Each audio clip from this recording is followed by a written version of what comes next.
Bonjour tout le monde, j'espère que vous allez très bien. Bienvenue dans cette deuxième vidéo consacrée à la concordance des temps en français. Si tu viens de découvrir cette série, je vous recommande vivement de commencer par la première vidéo dans laquelle nous avons posé les bases indispensables. Qu'est-ce qu'une phrase complexe? Comment distinguer la proposition principale et la proposition subordonnée? Et surtout, quelles sont les trois relations temporelles possibles entre deux actions? L'antériorité, la simultanéité et enfin la postériorité. Je vous laisse le lien de cette première vidéo dans la description juste en dessous. Aujourd'hui, nous allons nous concentrer sur la première de ces relations, à savoir l'antériorité, autrement dit, comment exprimer qu'une action s'est déroulée avant une autre. Allez, c'est parti! Alors, qu'est-ce que l'antériorité? C'est tout simplement le fait que l'action exprimée dans la subordonnée se déroule avant celle de la proposition principale. Mais pour bien choisir le temps de la subordonnée, il faut d'abord identifier le temps utilisé dans la principale. Est-ce un temps du présent, du passé ou du futur? Commençons par le premier cas. Verbe de la principale est au passé. Alors, lorsqu'on souhaite exprimer une action antérieure à une autre déjà située dans le passé, plusieurs temps du passé peuvent être utilisés dans la subordonnée, notamment le plus que parfait, le passé simple, le passé composé et l'imparfait.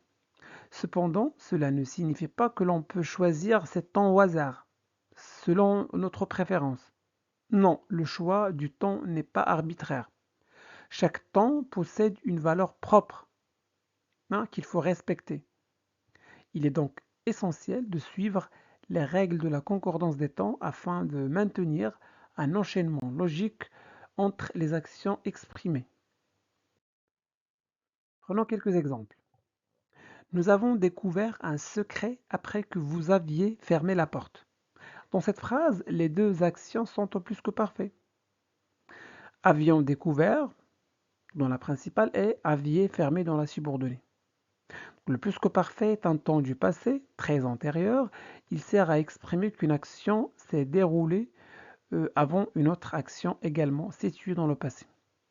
C'est le temps qui se place le plus loin sur l'axe du passé. Ici, l'action de fermer la porte s'est produite avant la découverte du secret. Même si les deux actions sont terminées depuis longtemps, le plus que parfait permet de bien marquer l'ordre chronologique entre elles.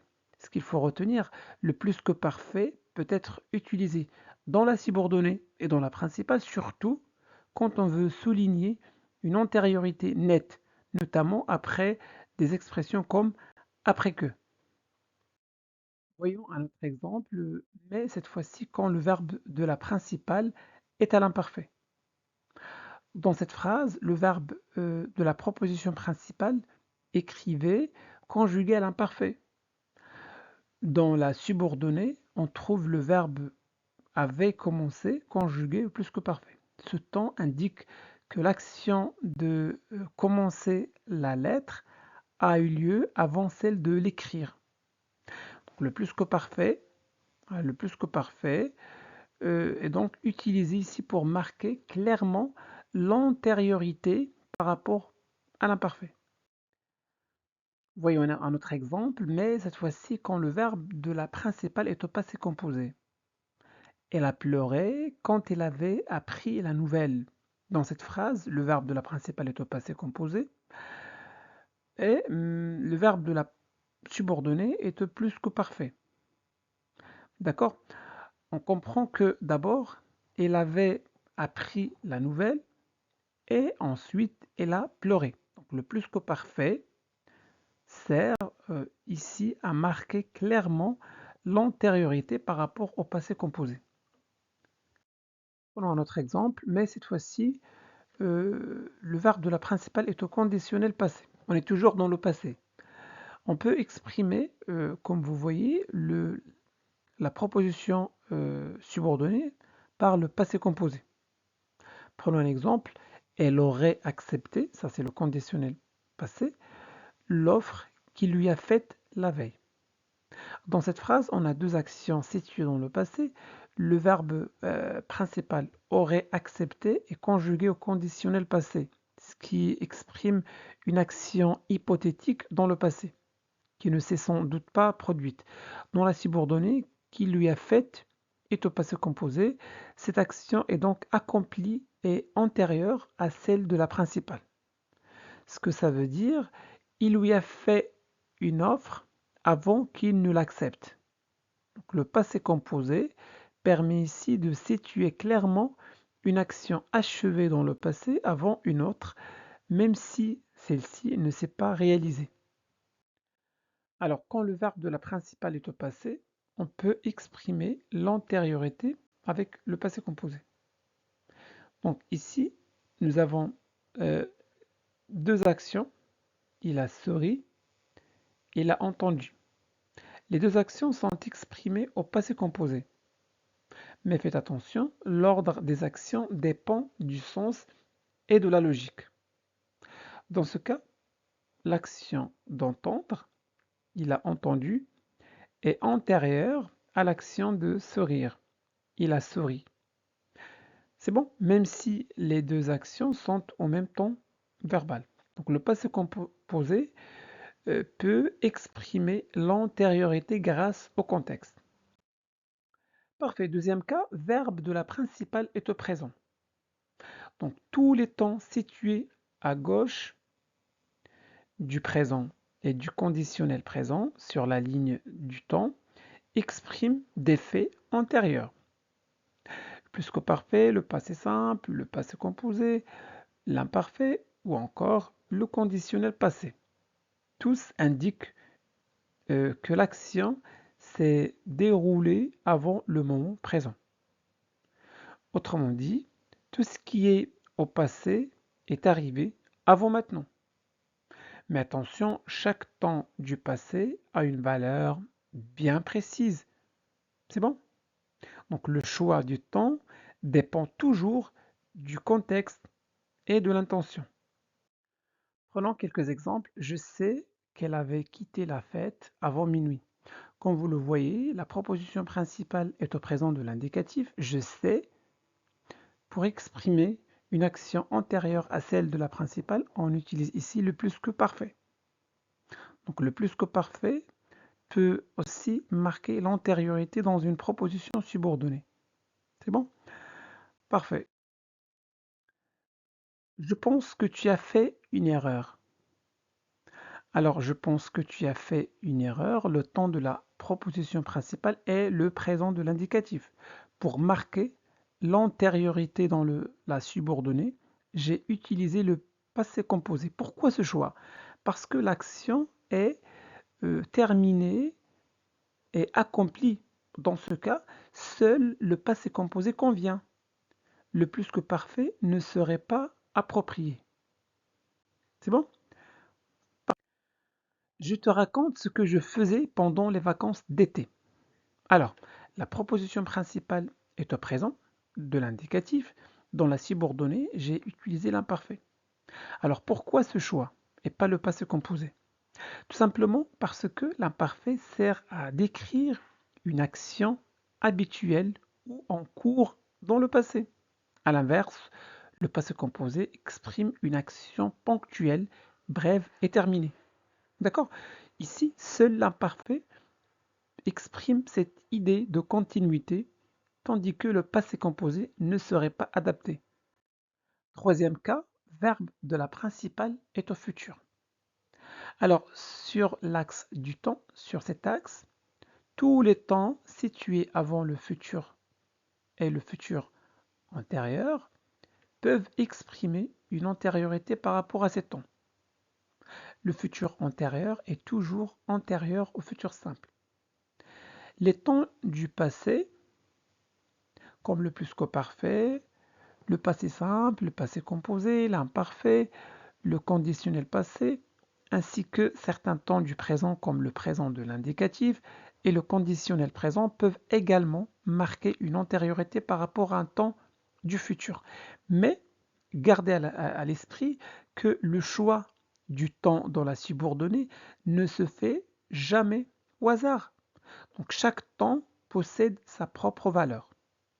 Il convient donc de choisir le temps qui correspond précisément au sens que l'on veut exprimer. Parfait, prenons quelques exemples. Demain, je ferai ce que je devrais faire aujourd'hui.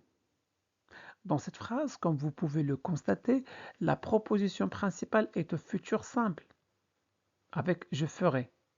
Pour exprimer l'antériorité, nous avons utilisé le conditionnel présent. Pourquoi ce choix? Pourquoi le conditionnel présent et pas un autre temps, alors que plusieurs temps se situent à gauche du futur simple, sur l'axe des temps? La réponse est simple. L'action exprimée par le conditionnel présent est hypothétique. Il s'agit d'une obligation ou d'un devoir non réalisé. C'est pourquoi le conditionnel présent est le temps le plus approprié pour marquer cette antériorité par rapport à l'action de la proposition principale. Aucun autre temps ne conviendrait aussi bien dans ce contexte. Prenons un deuxième exemple. Elle fera demain le même travail qu'elle fait aujourd'hui. Dans cette phrase, la proposition principale est au futur simple. Elle fera. La subordonnée est au présent de l'indicatif.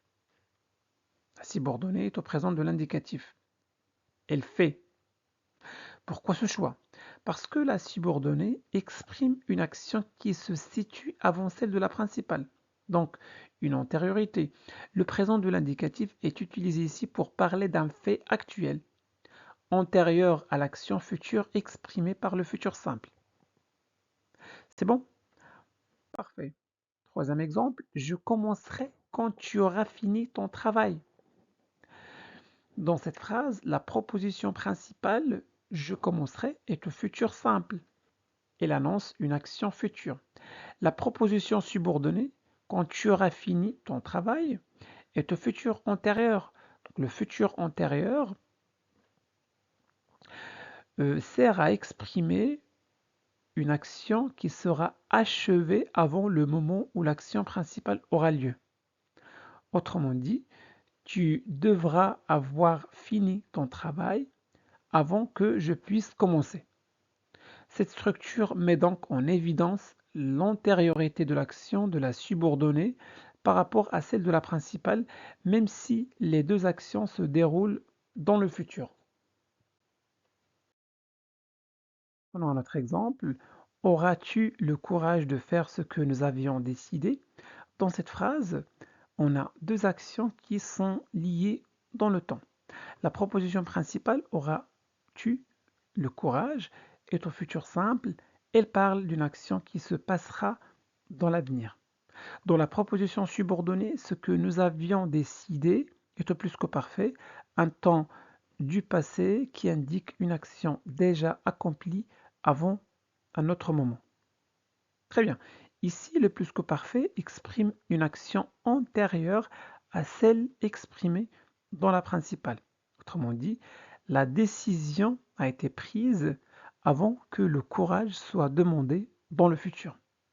Donc cette relation temporelle entre les deux propositions montre bien l'antériorité. La décision précède le moment futur où le courage sera nécessaire.